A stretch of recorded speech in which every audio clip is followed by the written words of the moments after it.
বাংলাদেশের কি কি জিনিস তার তার হাতে তুলে দিয়েছেন। পরিষ্কার করে আমাদের নেতৃবৃন্দ বলেছেন, ওই কানেক্টিভিটি, ট্রানজিট, এইসবের নাম করে ভারতকে করিডোর দিচ্ছেন। পরিষ্কার করে মুখ দিয়ে বলতে পারেন না। ভারতের চাহিদা থাকতেই পারে, ভারতের এক অঞ্চল থেকে আরেক অঞ্চল যেতে চিকেন নেট দিয়ে অনেক অসুবিধা, তারা করিডোর চাইতেই পারে। করিডোরকে করিডোর বলেন, আর সুবিধা যখন চাইবেন, বাংলাদেশ কি কি পাচ্ছে আর না পাচ্ছে বাংলাদেশের মানুষ সেটা দেখবে। এই দেশের মানুষকে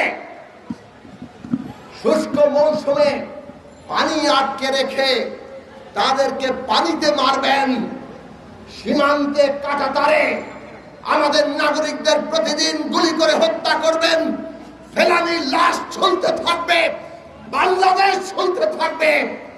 বাংলাদেশের সাথে বন্ধুত্বের কথা বলবেন, বাণিজ্যে সমস্ত ধরনের অশুল্ক বাধা সৃষ্টি করে রাখবেন, আর আপনাদের যা চাহিদা বাংলাদেশ কেবল পূরণ করবে।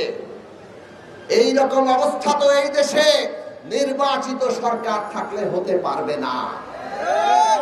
আর এই কারণেই এই রকম একটি বিনা ভোটের সরকার ভারত সহায়তা করে, এইটাও আমরা বলে যাই।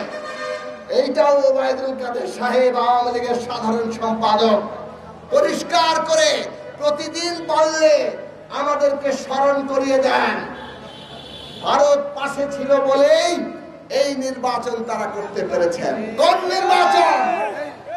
কোন নির্বাচন? আমি আর ডামিন নির্বাচন। নিজেদের লোককে দাঁড় করিয়ে যে নির্বাচনকে তথাকথিত প্রতিদ্বন্দ্বিতাপূর্ণ দেখাতে হয়। এই যে একজন পররাষ্ট্রমন্ত্রী নিয়োগ করেছেন, যিনি প্রায় প্রতিদিন উনি যে আছেন এইটা আমাদের জানান দেন নানান কিছু বলে, বেশিরভাগই হাসি তামাশার কথা। কিন্তু গতকাল না পরশুদিন আসল কথাটা মুখ দিয়ে বের করে দিয়েছেন। বললেন তিনি প্রধানমন্ত্রী ভারত সফরে গিয়ে ভারতের প্রধানমন্ত্রী নরেন্দ্র মোদীর কাছে চীন সফরের কথা বলেছেন, এবং ভারতের বাংলাদেশের প্রধানমন্ত্রী চীনে যাবে এটা নিয়ে ভারতের কোনো আপত্তি নেই। আর কিছু বলার দরকার আছে? বাংলাদেশ কি স্বাধীন সার্বভৌম দেশ? এই দেশের প্রধানমন্ত্রী পৃথিবীর যে কোনো দেশে যাবে, অন্য কোন দেশের অনুমতি লাগবে? কিন্তু শেখ হাসিনার লাগে। শেখ হাসিনার অনুমতি নিতে হয়, এবং তিনি ভারতের প্রধানমন্ত্রীর কাছে চীন যাওয়ার অনুমতি নিয়ে এসেছেন।